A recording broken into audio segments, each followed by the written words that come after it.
well, just got finished up with work a little bit earlier than I expected, so that's always, pleasant surprise. I'm gonna head home right now, and I figured I'll show you guys a little bit about some primitive fire making. Talk to you guys a little bit about that. I was thinking about it a little bit yesterday, and figured it would just be a good opportunity to get something happening with that. So I'll do that. Make some fire for you. Do some friction fire, and then see what happens. I was talking to one of my coworkers today about some urban harvesting. I want to get up and do a little bit of harvesting some workable material here soon. There's all kinds of stuff that's almost ready. All right, I need to take this truck in to get an oil change. So much stuff. I also need brakes. Man, being an adult kind of sucks sometimes. Gotta get brakes, gotta get oil changes, take care of a vehicle so it doesn't fall apart. So many things. Man, some of these soap tree. See these big soap tree yucca? Bam! Look at that. Bam! Look at that. Dr. Seuss yucca. Huge. Huge. Really cool. And those stalks are all like prime for the taking right now. Good fire set material. Pulling up to the house here. I need to get my motorcycle's still outside. I need to get that thing put back inside. Put in the garage. All right.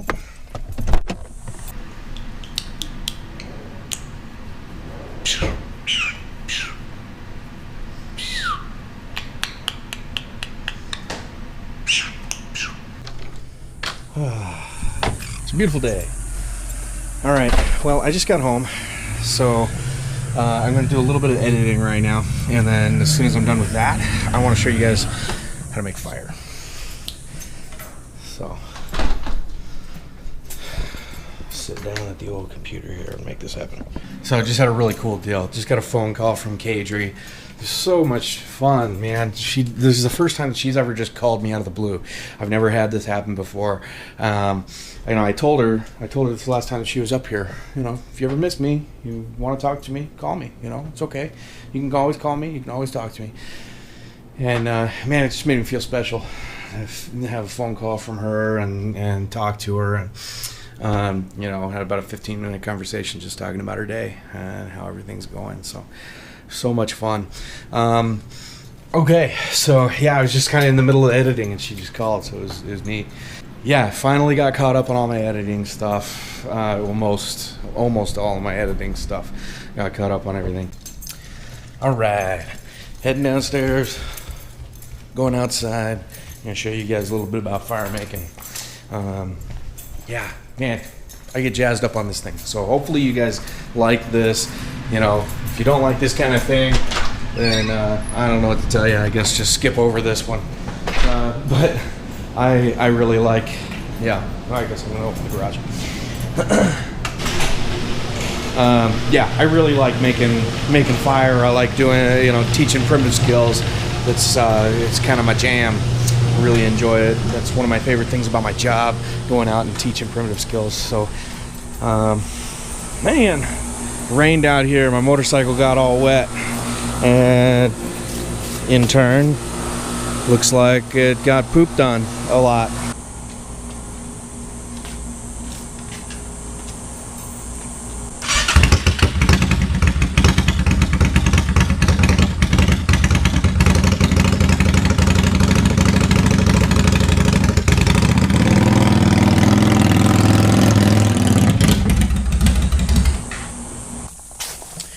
So, yeah, we're going to be working with a little bit of yucca.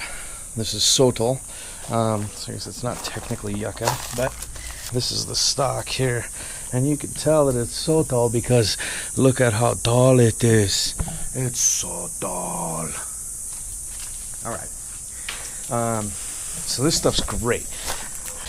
The benefits to using Soto is that you can have a nice thick piece here for the hearth or the fireboard, and you can have, you know, a nice thin piece up here for your spindle. And when you harvest all of the elements of your fire set out of the same piece of wood, then it really helps with out with making fire, because you know that the fireboard or the hearth has the same density, or really similar density, I guess, to the spindle, and so they're not going to be fighting against each other, if that makes sense. They are going to be burning at the same temperature. They're going to be wearing at the same rate. You're not going to, you know, you put an amount of down pressure on it, it's not going to, you know, wear out the spindle faster than the board, or the board faster than the spindle, or whatever. So anyway, so it's a beneficial thing. It's really good to have similar densities in your fireboards versus your spindles. So just a little tip.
Okay, so two main components in fire making is the fireboard or the hearth and the spindle.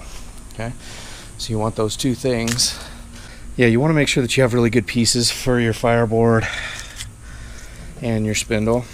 So I have this piece of wood here, the base of the yucca, a little bit thicker spot for the fireboard, and then this piece, a little thinner piece, nice and straight. It's pretty long for a traditional bow drill spindle, but that's okay. I like them a little bit long. Seems to work out better for my style. So now we're gonna want to get working on them. So I'll pull out our knife. First thing we want to do with our fireboard is just kind of clean it up. You know, it's got all these leaves on it. So we're just going to take and carve off these leaves.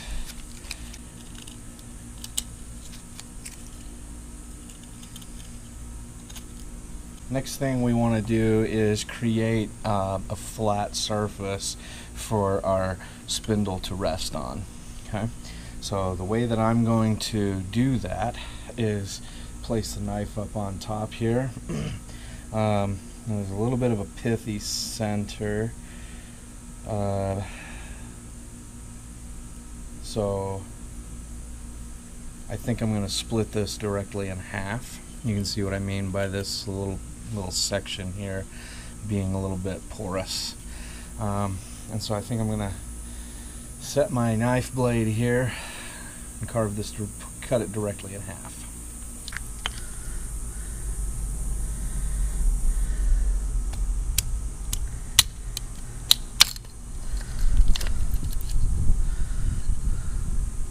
Now yucca is extremely soft, so you can see how much effort it took for me to split this piece of wood.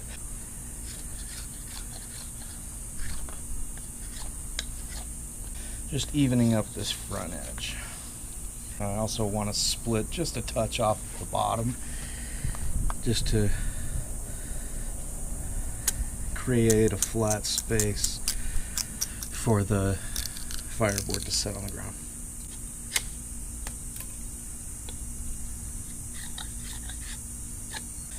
So now we have a large flat space on the top for our spindle to hit into, and then a flat space on the bottom so that when this rests on the ground, it has a flat surface to lay down onto.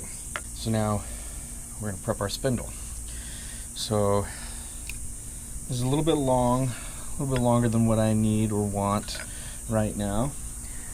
And I also want to make sure that my spindle is going to fit on my fireboard, my hearth.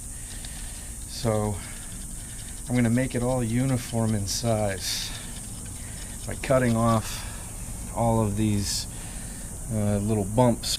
Carve all of those down.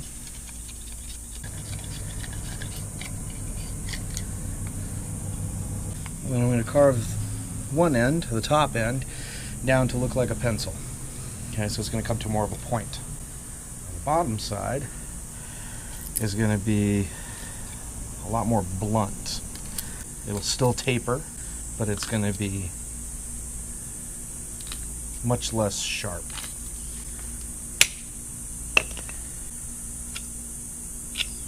Okay, so it's just going to taper down, but it doesn't have to come to a point.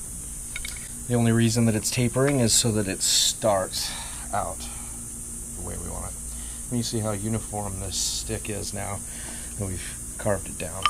Okay, now the next part that we need for our fire set is a bow. Okay, so this doesn't have to be a curved piece of wood like you would see in an archery bow or whatever. It can be a straight stick in reality. So I'm just going to kind of look around the yard here and see if we have anything that we can use. I'm just going to use this stick here. So this is just a piece of driftwood. So very little prep work is going to go into this bow for me. So you can see that this piece of wood is pretty much straight. Okay, it's not going to bend at all or anything like that, and that's okay. Because what we're going to do is we're going to wrap our spindle in it. Okay, so I'm going to pull this tight, right about there.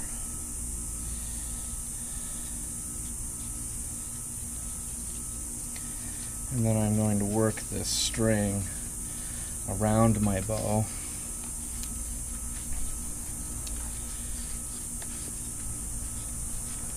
Tying it in place.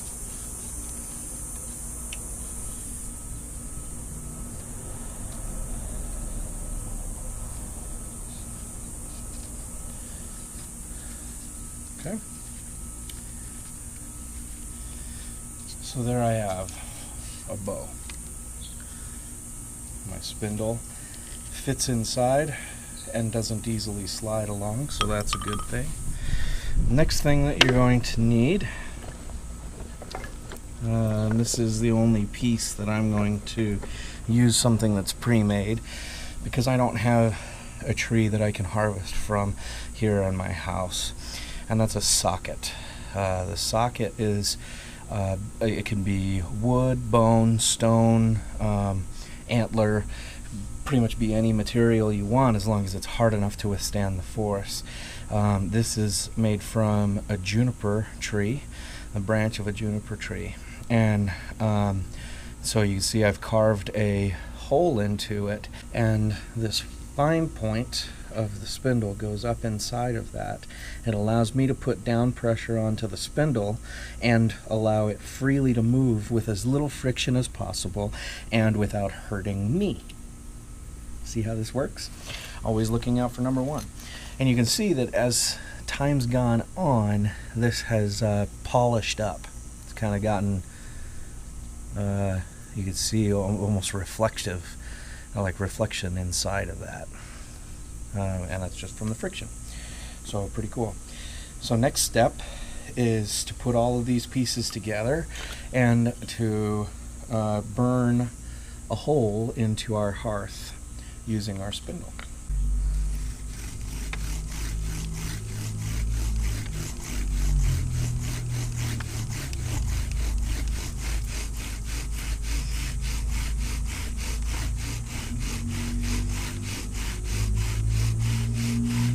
So now you can see we have a hole burned in, and you can see this dust, almost like sawdust, and that's called punk.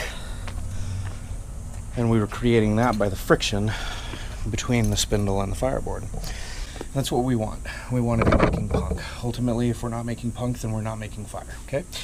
So next step is that we need to carve a channel for all of that punk to collect into, or a chimney, a notch, or a little secret hidey hole, whatever you want to call it, I don't care.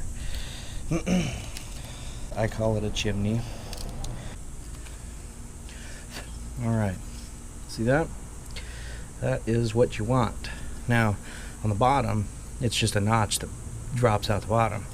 So what you want to do to create a little bit more airflow is kind of carve away a section of it like this.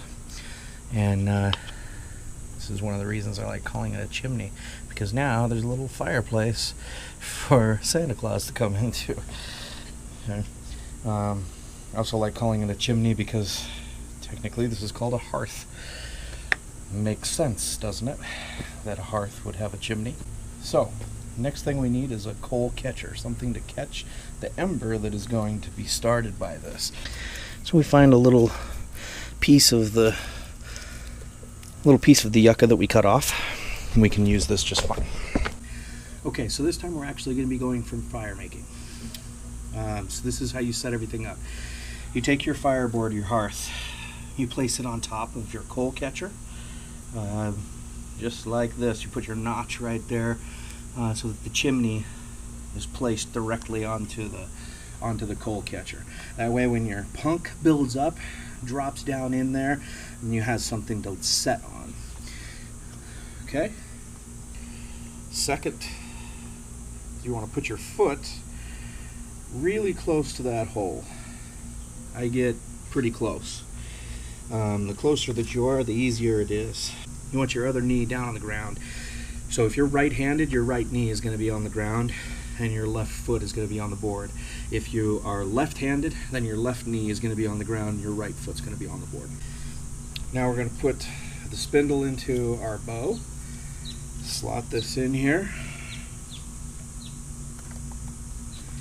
And then you want to lock your wrist into your shin. Okay? This prevents all this lateral movement that your arm's naturally going to want to be able to make as you pull on it with this bow. Okay? Lock this in. Hold the socket straight up and down so that it doesn't slip out. Otherwise it'll pop out like this. Okay? You don't want that. Bow level to the ground. Nice, slow, even bow strokes. Okay? Start off a little bit slow and then speed up gradually. You see how much smoke it's making. It's all from the heat. Punk is being built up.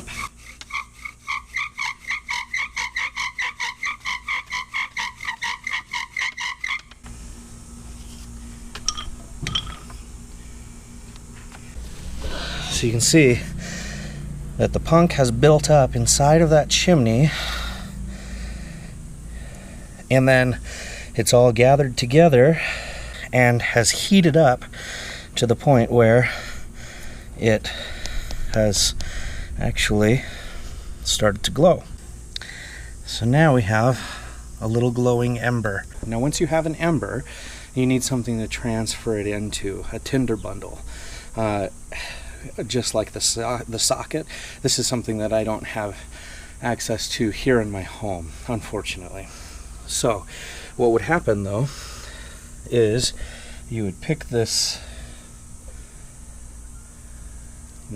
up, and you can see it's still smoking there. So you would transfer this into a tinder bundle, and then you would blow on it. You'd blow a little bit harder and a little bit harder, and you'd keep blowing on it, blowing on it, and blowing on it, and then ultimately it would burst into a flame. That's pretty much everything you need to know to make fire. I am going to do a little bit of a tutorial on how to make a tinder bundle later on, and then we'll go through the whole thing again out in the woods one of these days, which would be fun. So essentially these 4 pieces of wood, or in the case of the socket it could be stone or bone or antler or whatever, are all you need to make a fire. That, and then some fine stuff to make a bird nest out of, basically. Hopefully you found this video to be a little bit entertaining, fun, and informative. Please let me know future things that you want me to talk about. Fire is just one of the first and foremost things that people ask about a lot, and also something that I really love doing. This is the first of many of these types of primitive skills tutorials, and I want to keep them coming. And at the same time, let me know what kinds of things you want to see. As always, if you enjoyed this video, like it, share it with your friends, and subscribe so you don't miss out on anything in the future. All right, thanks much. Make it a great day. Peace out.